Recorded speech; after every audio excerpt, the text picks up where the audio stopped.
Welcome to our greatest American art form. The mixtape. Now, for all of you kids who don't know, Traditionally, a mixtape is a homemade compilation of media from multiple sources, recorded into a medium like a CD, a VHS, or cassette tape. what we are presenting to you here is something we call Mixtape Therapy, A collection of authentic conversations, often wacky conversations, inspired by what inspires us.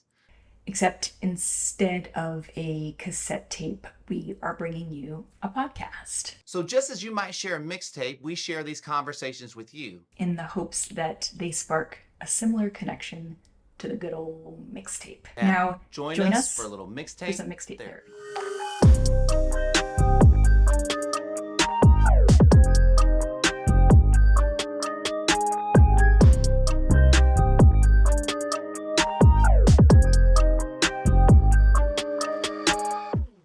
Today, we're going to be talking about, let's just say, Scottie, you did bring the book to the table. We had actually You agreed. we discussed book. it a while back, I think.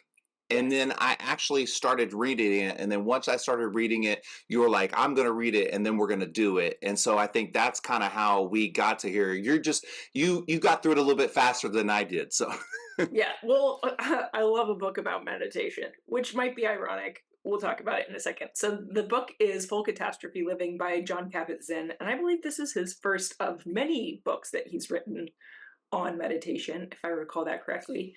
he's also rewritten this book. So he wrote it, and then 20 years later, he did an updated version of this book too. So was the one we read the updated version? I think so. I think he just added in, he had some different perspectives on stuff and added in a couple of things, but he just expanded on what he already did. So it was an expansion. It wasn't like a removal, I think. I heard him talk about on a podcast that he revisited it and updated it, and that the host of the podcast hadn't done the new book yet. And so like he was really excited. Cool. Yeah. So Jon Kabat-Zinn is a name I've heard so many times and known that it has been associated with mindfulness, and specifically mindfulness in the West, right? In the Western world, and the utility of mindfulness. Turns out, he's a major mogul in terms of bringing mindfulness and meditation to Western hospitals, like really in the medical setting as a legitimate tool. It started as a way to help people relax who suffered from chronic pain and chronic disease, and then morphed more into really having a decreased experience of pain, really helping people who experienced chronic pain and disease cope with it on an emotional level that also manifested physically, like really people experiencing their pain as less severe after going through this. I think it's an 8-week clinic that he had set up at a hospital. So, maybe nowadays that doesn't sound like such a big deal because we are so familiar with meditation and mindfulness, but I think, this was in the 80s or something like this. So it was a big deal. It was something very new and novel to be bringing to the medical setting. So this book is a book about mindfulness and meditation, of which there are many. And I love reading books like this, which I was telling my friend the other day. I think this is really ironic because the only real way to understand meditation is to do it. But I like to read about it. So it's like I'm kind of doing it, but I'm not actually doing it. It's like if I'm reading about it, I'm acquiring more knowledge about it. But, I'm not actually doing it. And it's hard to talk about books like this because they're so simple, but it's incredibly profound, right? Which is that unless we are aware of the present moment, we're not really living. And most of us do not spend any time in the present moment, or very, very, very little time in the present moment. And it's only outstanding experiences that warrant our attention in the present. Although I will say, I think kids are in the present moment. I think once we reach adulthood is when we really start to dwell in the past, fantasize or worry about the future, or just in general, that's how we typically conceive of things, right? We're either in the past or the future. I also just think when we're on our phones, even if we're reading a book, we're not actually where we are. We're somewhere else in our mind. We're not in our bodies experiencing life as it's happening right now. And yeah, we can talk about this all day, but in my experience, the only way to be present is to do it literally right now. Which maybe sounds really obvious and simple, but to me that's been kind of profound. Scottie, well, Yes. first I just want to ask you, what drew you to this book? What made you bring this book to my attention? And then I have more questions. So I had heard the book on a podcast. Mhm.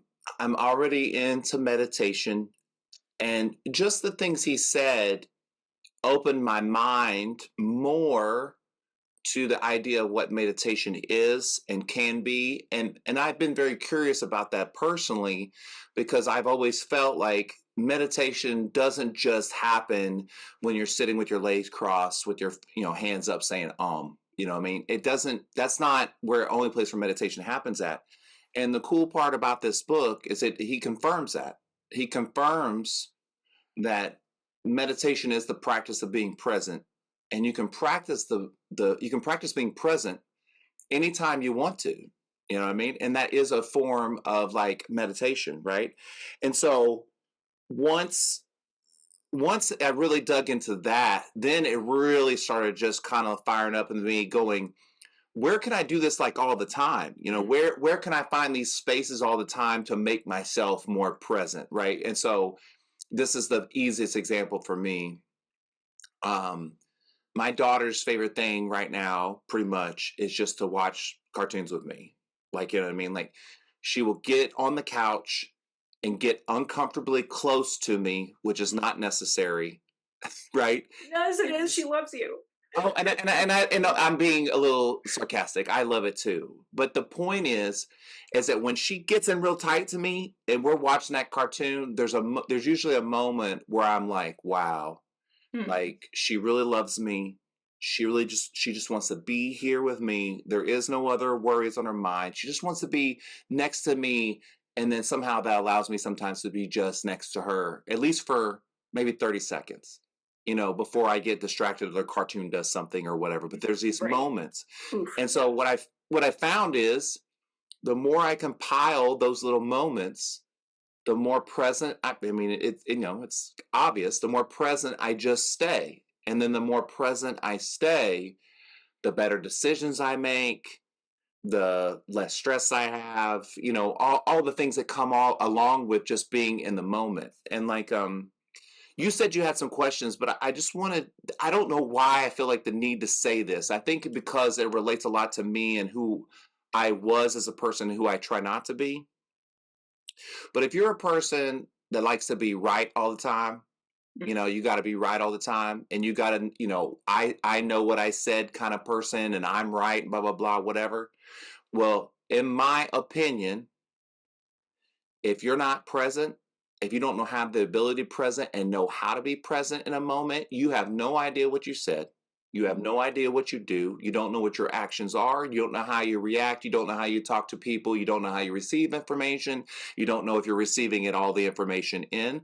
So if you want to be someone that's right and on things all the time, it's even more important for you to be totally present, so that you know what you said, you know what you do, you know what you hear, and that you can have those appropriate relationships. And I just want to just stamp that real quick, because I think in my past, I was a person that wasn't really present, but I was a person that needed to be right.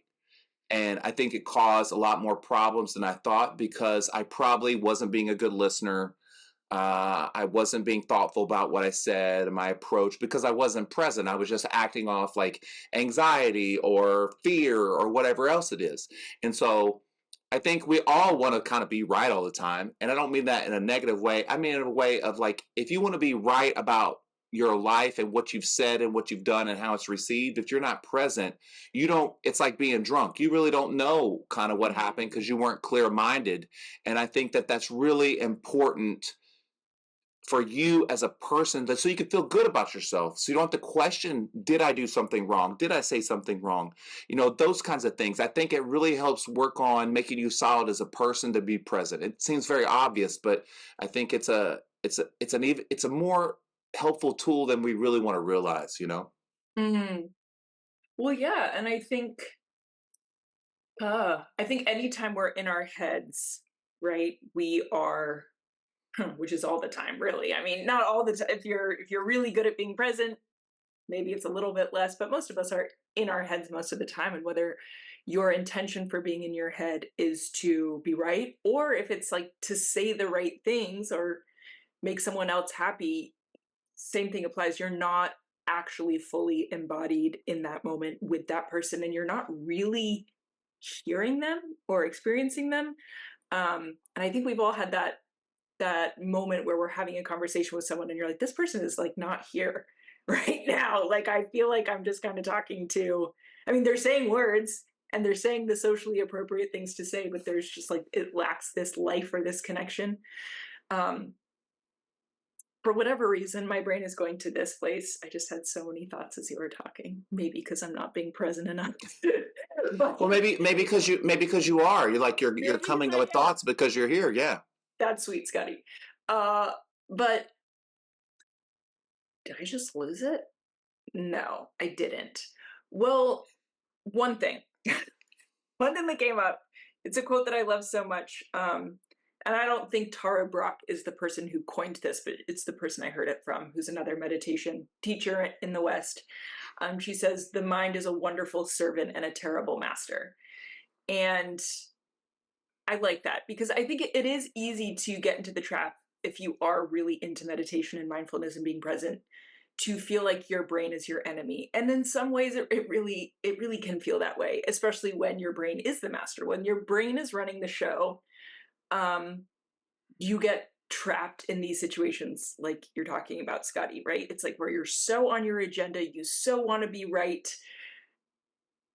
Yeah, that you actually end up missing this moment of human connection or even upsetting someone, getting yourself, I don't know, into a bad conflict. Um, but we're not trying to demonize the mind. The mind's an amazing thing. We can do so many awesome things with the mind. I mean, if it weren't for brains, we wouldn't be sitting here having this conversation, doing any of the things that we do. But then that does kind of beg the question, okay, so then if the brain isn't the master, what is the master? Who is the master? And I don't for sure know the answer to that question, but I think it's something along the lines of awareness in general, presence, which isn't thinking about the present. It's actually just being aware of the present, right? Which when we start to talk about these things, it gets woo-woo pretty fast because we don't usually think in terms of not thinking. Right? We don't think in terms of just being, just awareness itself.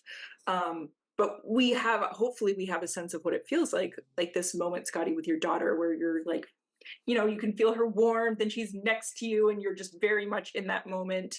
Maybe there's some general sense of, this is a precious moment. This isn't going to last forever. She's not always going to be this age. Maybe those are thoughts more, but really that true embodied appreciation of the moment. So we have a sense of what it feels like, but it's really hard to describe it. Are you familiar with Sam Harris? Yes, familiar. He's the podcaster, but he also is really into meditation, which is interesting because he's a very un-woo-woo guy. He's a scientist guy, right? Yeah, he's not a scientist per se, or maybe he is. I should know more about him. He's more of like a middle of the road, But real talk comedy. he doesn't lean into hippity dippity woo woo. He's very not at all. Yeah. Yeah. And what he says is don't meditate to feel better, which I think this goes into this huge other arena of presence in general. But he says don't meditate to feel better, meditate to actually be present, which in the book Full Catastrophe Living, Jon Kabat-Zinn also says this. Like, if you go into the experience of meditating being like, I'm gonna feel better, this is gonna make me feel better, or in his case, like, this is gonna make my pain feel better. When you go into it with that agenda, a couple of things. One, it's much more difficult to feel better if you are pushing an agenda to feel better.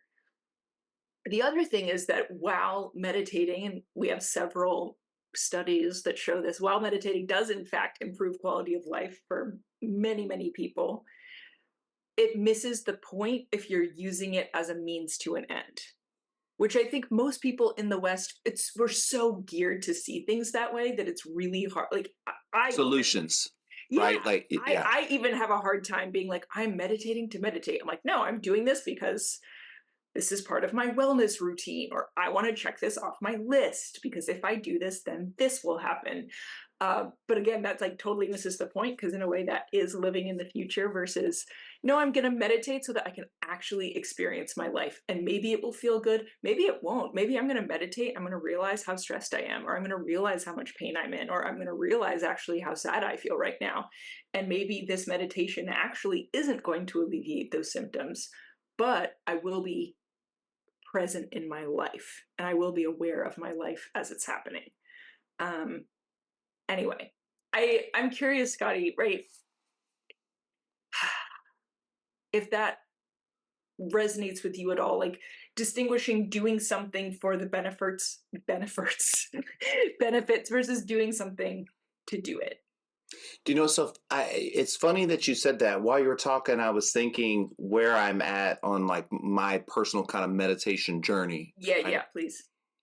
And a lot of my meditation now is like replacement of other stuff, right? Like, so I'll have a little bit of downtime, and instead of like doom scrolling on my phone, I'll just sit and all I do is just sit, like my hands in my lap and my feet on the floor, and just concentrate on my breath and my heart rate. Like, you know what I mean? Like, just concentrate on like, my breath goes in, my breath goes out, and try not to think of anything else besides my breath, and try to do that as long as I possibly can. Now, for someone like me that is all over the place and probably has some form of ADHD, it's hard. Like, I'll find myself, like, I'll be out of meditating and won't even realize it till like probably like a minute after I'm out of it. And I'm like, oh, you're not doing what you're supposed to be doing right now, and I have to draw myself back in. But like, every time I pull myself back in, it's not like I not anymore. I don't have an idea of I'm fixing anything. It's more of like, it feels like more of like on a video game, like I'm recharged. I found like a heart, and it's like recharging my life. Like, it's like I like, oh, there's a heart, like, you know what I mean? Like, that's what it feels like. And it feels like, okay, now I have a little bit more bandwidth. You know what I mean? And I do it all the time, every day. So I don't think about it much anymore, other than when I notice that I have moments in between other things, I take those moments and I go, well, how can I just center myself? Or like, if I have a new client or something, like, I try to remind myself that, like, I know my job really well. I know what I'm doing. And the biggest part of my job is just showing up and being open to whatever the client is bringing. And if I do that, in the same way with your job, Hannah, if you do that, that's covering like 70% of this whole thing. Like, just you showing up with no shit is covering 70% of my job. You know what I mean? And then all I have to do for that other 30% is just give the knowledge that I already have and I've already gained over the 20 plus years I've been doing this, and fill that's the other 30% space. But that's like a lot of the relationship with people too. Like, if you're going to go to meet a friend, like for dinner, and you're stressed out about getting there, and then you're stressed that the friend has a story she's going to tell you, and you think it's going to be sad, and you're stressed out about that, whatever. Like, all you have to do is show up. All you do is get in your car, put your clothes on, not in that order. Put your clothes on, get in your car. Unless you want to.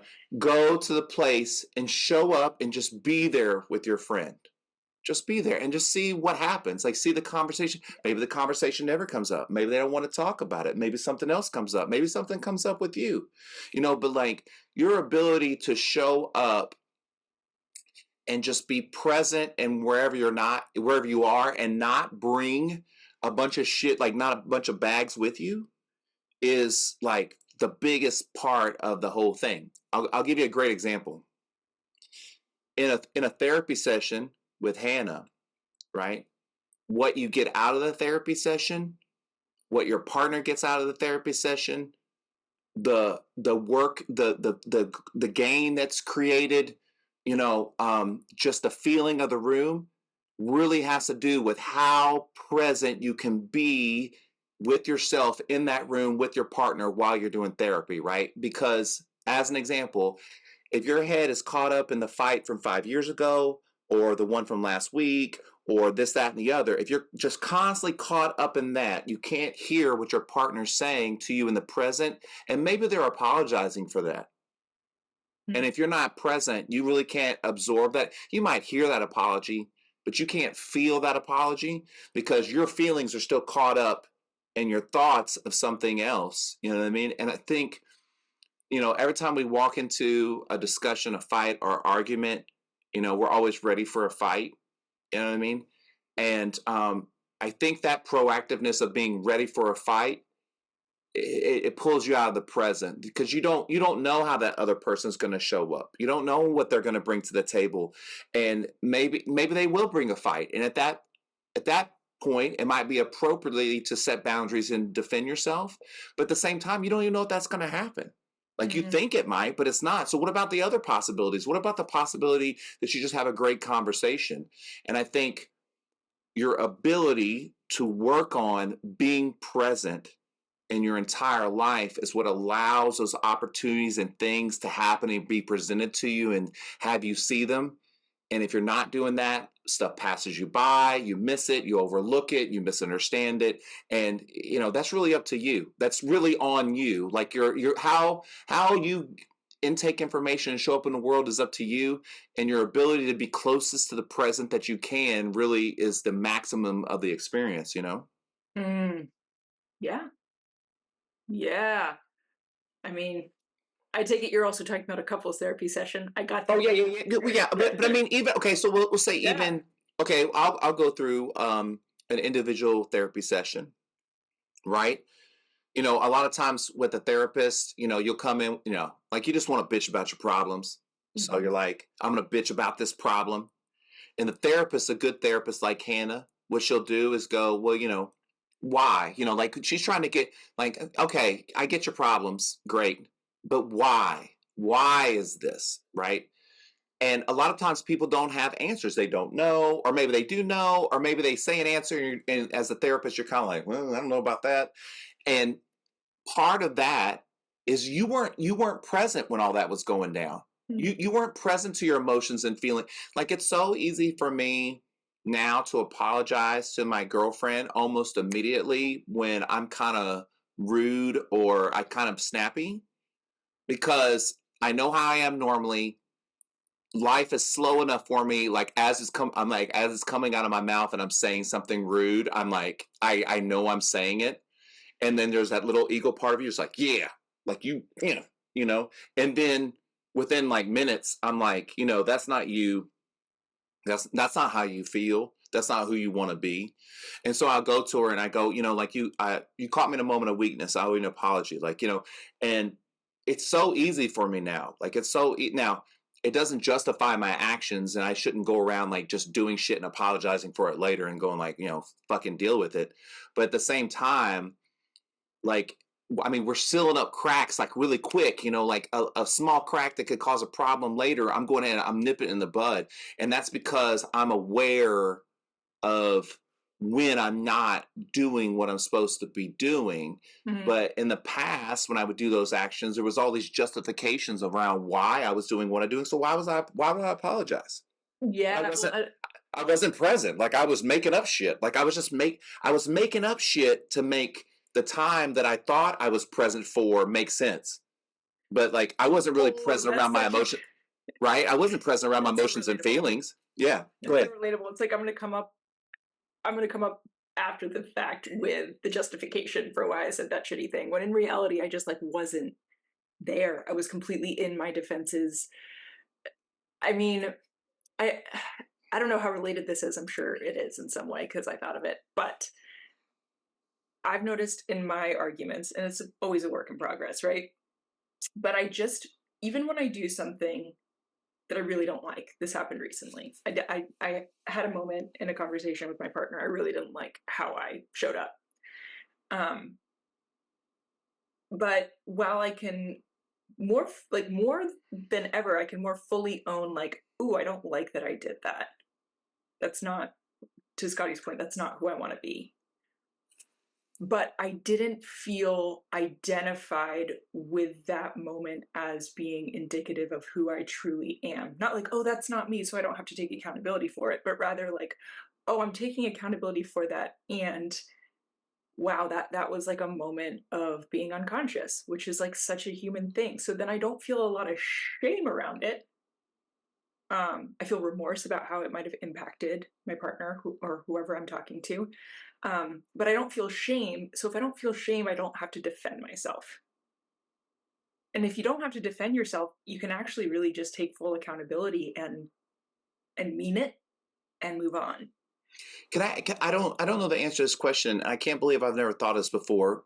But in your expert opinion, Hannah, is acknowledgement and awareness and ownership of something you've done, does that help eliminate shame? Like when you start doing that practice of like owning the things that you do, like, does that make sense? Yeah, I think so.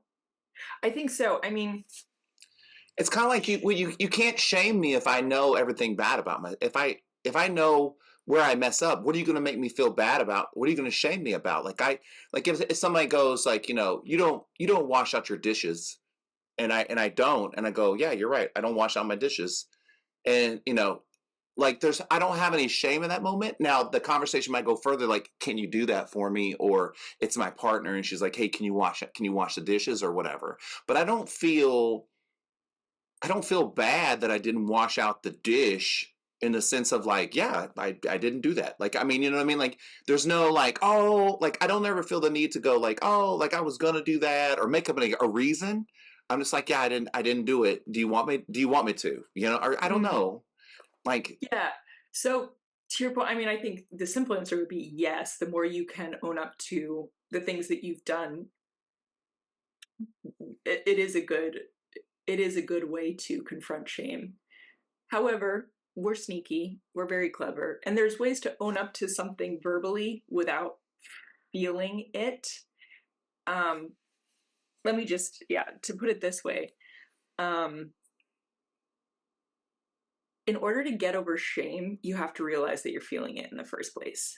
And shame is a really natural human reaction to someone sensing someone's disappointment, disapproval, displeasure with us. It's like ingrained into us to feel shame if if someone isn't happy with us, right?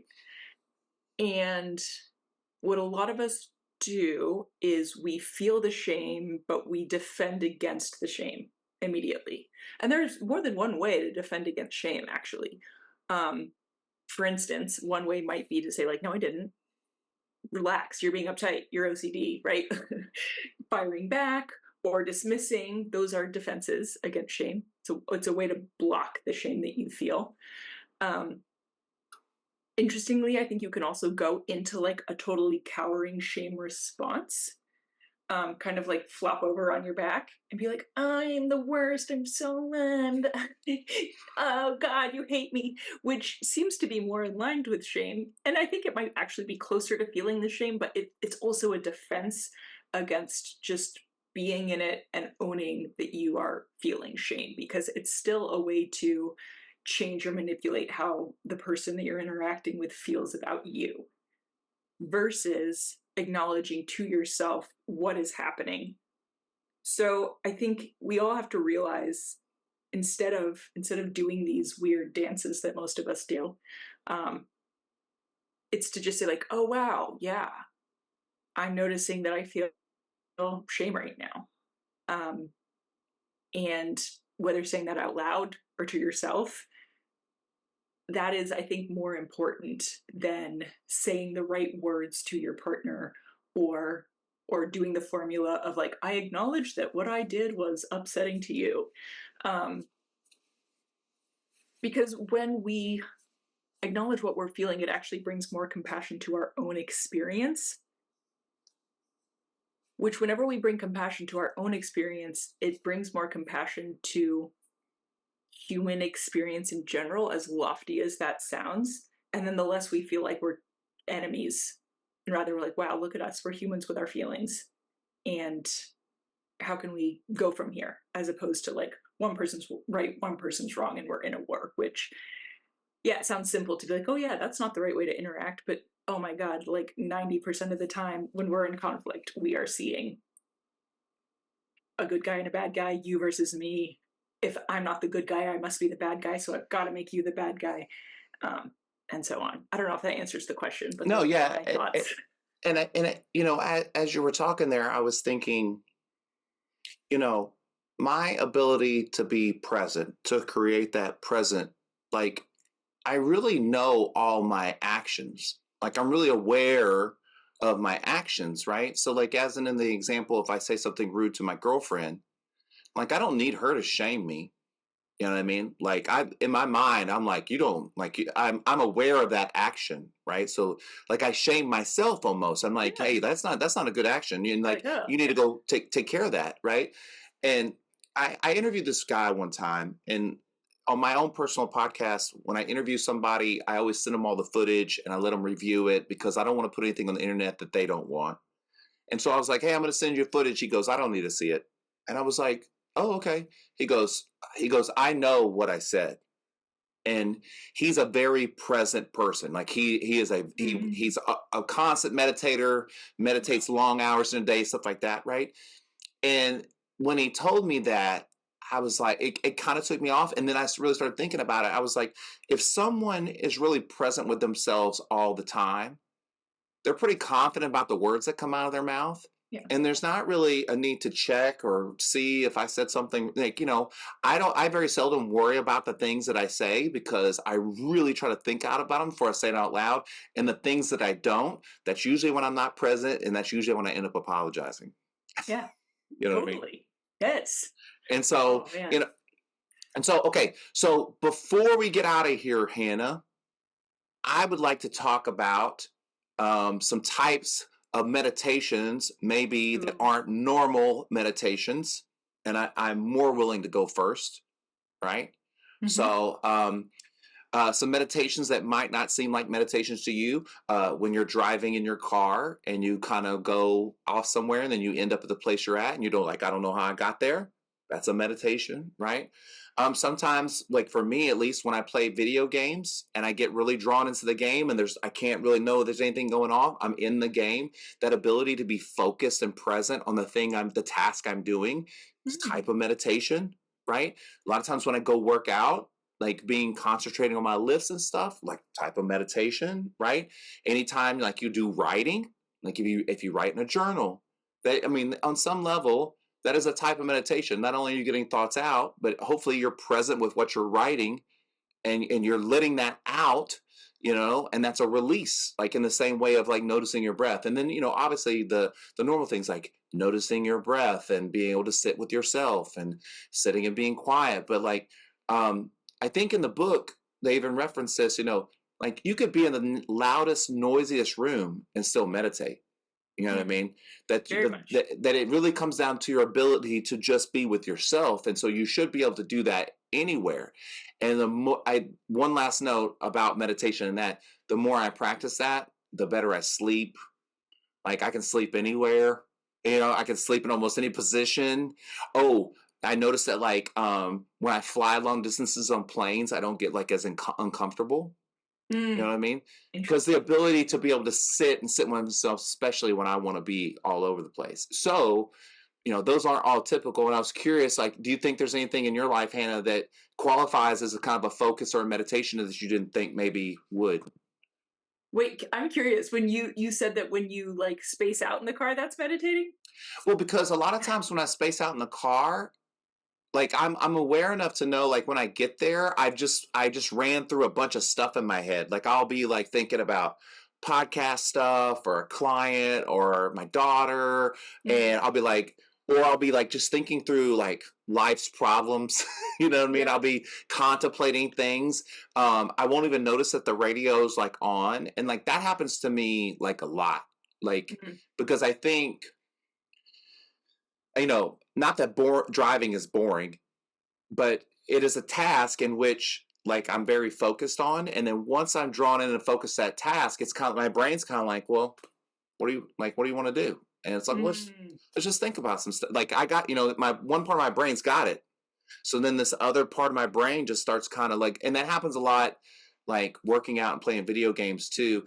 Also for me personally, and this was the case of the guy that I was talking about before, he said the same thing. Music really helps me kind of focus, be present, meditate, like in the background of my head. So like either I have headphones on or there's just music in the background. Almost always, if there's background music on, my brain goes to this space of starting to think and process and who I want to be and how I want to be as a dad and how I want to show. It just starts kind of doing this thing. And I think maybe for me, if I do have ADHD, maybe it's enough just to keep my mind kind of busy so that I can Yeah. actually like focus, but I don't know No, if that's true. No, that's interesting. I mean, even the concept of focusing on your breath in meditation is to distract your conscious brain enough. Like that is we focus on the breath in general because it's like your brain needs to be distracted by something, even though it's really hard to focus on your breath. But still, like even Yeah, the yeah. act of being able to focus on your breath is engaging your brain enough that then you can actually sink into the meditation itself.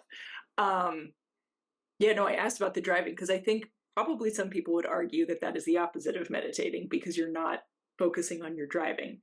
But I don't know that Well, there needs to be a definition. if you weren't focused on your driving, you'd probably have a wreck. But most people Yes. don't wreck.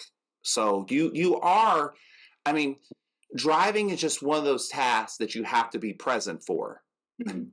You know what I mean? There's Yes. not a lot that we have to show up and actually be present. Like even when you're riding in a car, you don't have to be present, right? Yeah. But when you are driving a vehicle, you have to be present.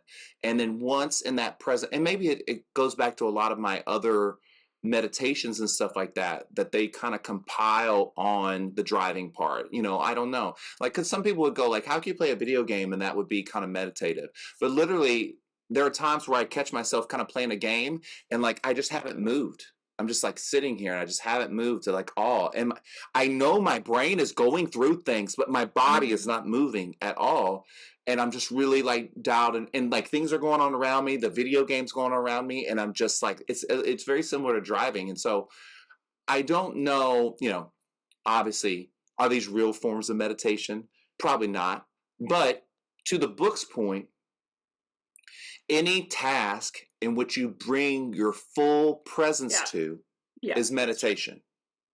So, there's a lot of times where you probably do it, but like maybe they're done under stress. Like maybe you have to be present because you're drilling this hole and it could go through your hand, or like you're having to do things to be present.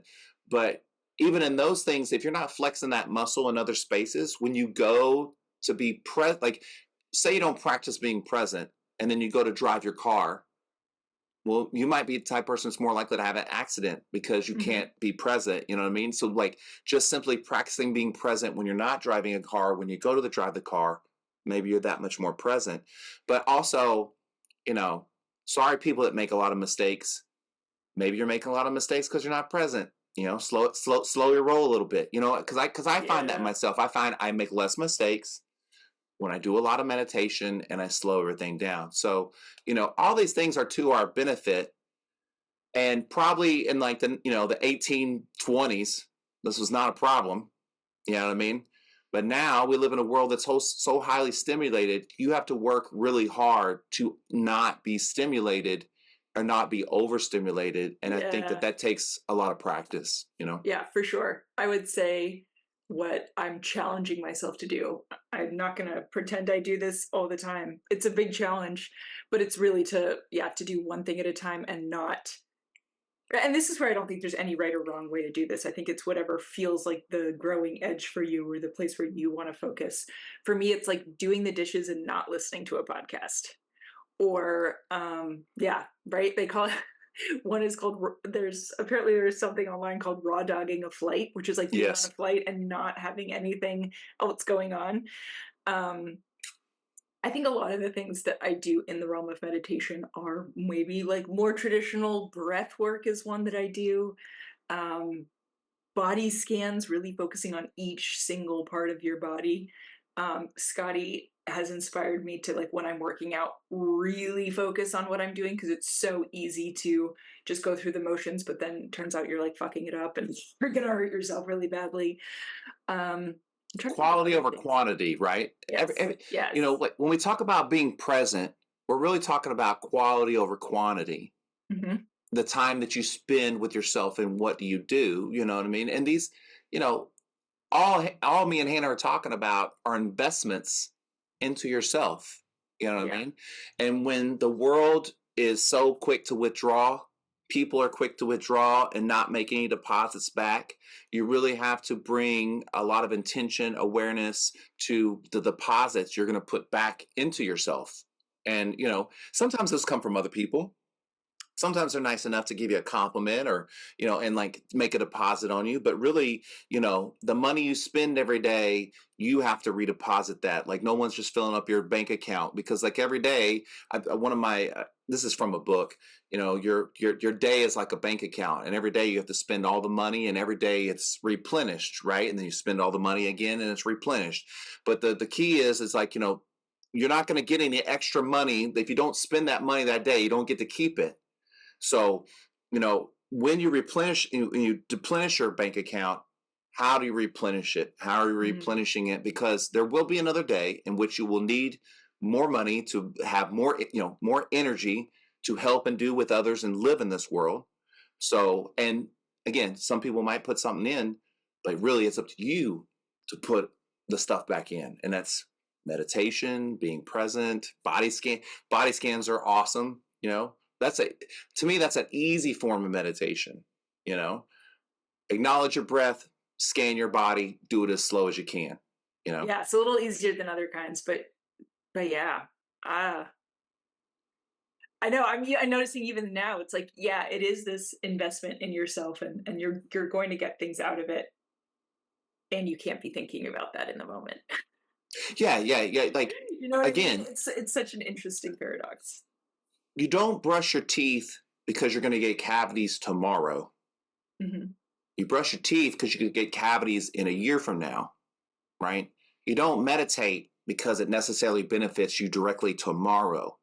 You meditate because it benefits you 10 years from now, 20 years from now. The repetitive of it keeps your teeth healthy, keeps your mind healthy. You know what I mean? I mean, I do a thing called, I've maybe talked about before, called heart math. It's a form of kind of breathing and meditation and stuff like that. It's guided on your phone or whatever. But like I try to treat it like brushing my teeth. I try to do like just 5 minutes a day. You know what I mean? And it doesn't seem like that's a whole lot. I mean, but that's five whole minutes that I'm like not talking to somebody else. I'm not Hmm. doing anything else. And even in that 5 minutes, my brain's like, boop, boop, you know, I'm Oh, of pulling it, course. you know. And so just to take 5 minutes out of your day to just sit with yourself, you might be shocked in like, you know, a couple of months from now, how different you feel. But you'll only know the difference if you're willing to be present and be aware and recognize the difference. You know what I mean? Like you have to really invest into the awareness of it too. Because Well, that's when yeah. people they'll just do like 5 minutes a day and they'll go, "Oh, this isn't working." Well, how do you know? You don't even know. Like, have you analyzed any? Are you better with your kids? Are you better with your spouse? Are you better at work? Are you sleeping better? Like, have you even looked to see if it's That's. working, I mean, or that's it why you just have to. Yeah, yeah that's why you actually have to be interested in those 5 minutes, right? Again, like if you are doing it to check a box, you're invested? not going to stay with it, Yeah, and you right? have to be invested into yourself in that 5 minutes. Yeah, and interest, like, right, I think also just interested. It's like, what's gonna happen if I do this right now? What's like, what am I gonna feel in this moment? I always think about like if I do this 5 minutes now, where in my day is that going to create space and grace for myself or someone else? Mm, You know what I mean? Where in my day is that 5 minutes going to pay off? You know, and it might just pay off when my daughter's just like losing her mind in a store because she wants candy, and hmm. I'm like, you can't have it. and then how I handle that situation. Or something happens with my partner, gets really bad news, and I'm not worked up, I'm not elevated, and so she just has a safe place to land. Or I get stuck in traffic and want to throw something at the car in front of me, and I don't, because I've already created that space. And so that's the way I look at it. I look at it that, like, if I do this now, I get that time back in another way, and hopefully I'm better for someone and for myself. I mean, it really is, like, because if I treat someone poorly, the repercussions are not only on that person, but they're on me too. And then I carry around that. And if I can avoid a negative reaction, it's one less thing I got to carry. You know what I mean? Especially for a person like me that really cares about people and is very empathetic. I carry a lot of shit. And so, like, I'm only trying to carry what I can carry and what I need to carry. I'm not trying to carry any extra shit. You know what I mean? But that comes down to how strong I am and what I do for myself and blah, blah, blah. If you notice, there's a theme of this. It's like, meditation is for you. It's for you and how you show up. It is to the benefit of everyone else. But again, it's back for you. But you're going to like it too, because you're going to like the way you treat others and the way you show up. You're going to enjoy that too. You know what I mean? Because part of your experience is how you show up. And I think that it's real easy to put on everybody else and go, well, hey, my experience is how y'all treating me. But I mean, like, that's kind of a victim mentality. You have a lot more control and power over your life personally than just that, you know? Anyways.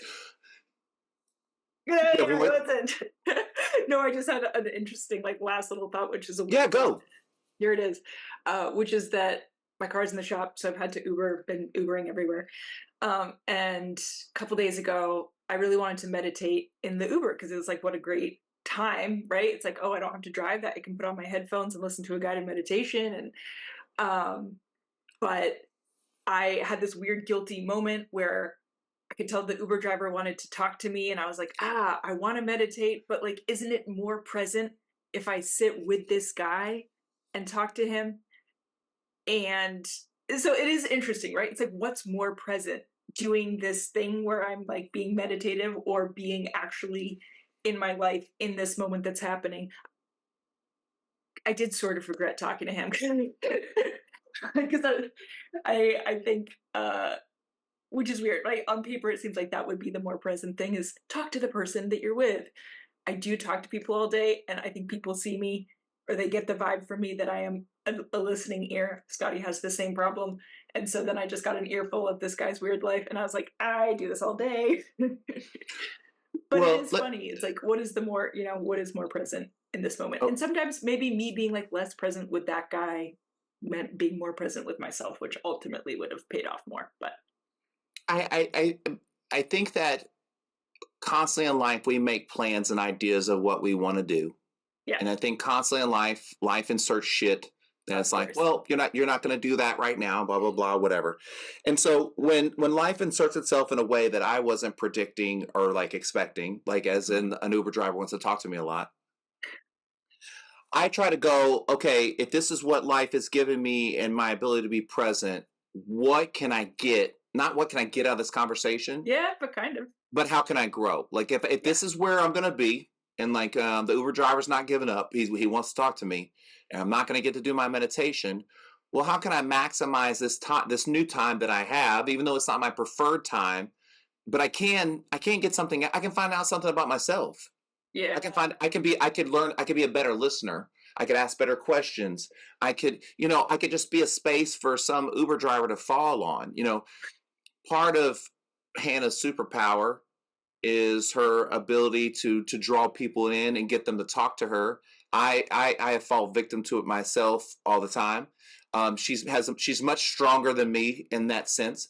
And so for Hannah, it becomes even more important to take care of that superpower, because too much of it can be, like, negative, right? And so, if you're that kind of person, empathetic to that way, or whatever, when you've discovered yourself, then you have to go, okay, well, in this Uber driver situation, because this is who I do, maybe I need more of a break, and maybe I should make a boundary for myself. You know what I mean? But if it feels like If it feels forced or you're having to, maybe that's not the right time to set that up. You know what I mean? Like, and so I don't think there's a wrong answer to your point as long as you're present. Yeah. If the goal is to be present, and no matter what you do, whether it's meditation or backflips, if you're present, right, then you've accomplished the goal. Because really, what you would ultimately want to do is always just be here right now, because that's all you can really do. But it's so impossible because we have a past and we have plans. You know what I mean? Like, it's hard to be but like the closer you get to here, it does feel like sometimes I'm like riding out there like willy nilly. Like I'm like I got to do this in 2 days. I'm not even thinking about it. But I know myself so well that I'm like, I'll take care of it. I've already pre-planned and set up that thing in 2 days. Why am I work? Because I know me. I know I'll take care, and confident in myself. And I think a lot of that too has to do with being with myself and being present to know who I am and who I'm not. So then I don't have to worry, Oof. Good stuff. All right, Scottie, I know we're like at the end here, so. Yeah. So if you have anything that's mixtape therapy for you, make sure you let us know. We'll see you next time, Hannah. See you guys next time. Thanks, Scottie. Bye. Bye.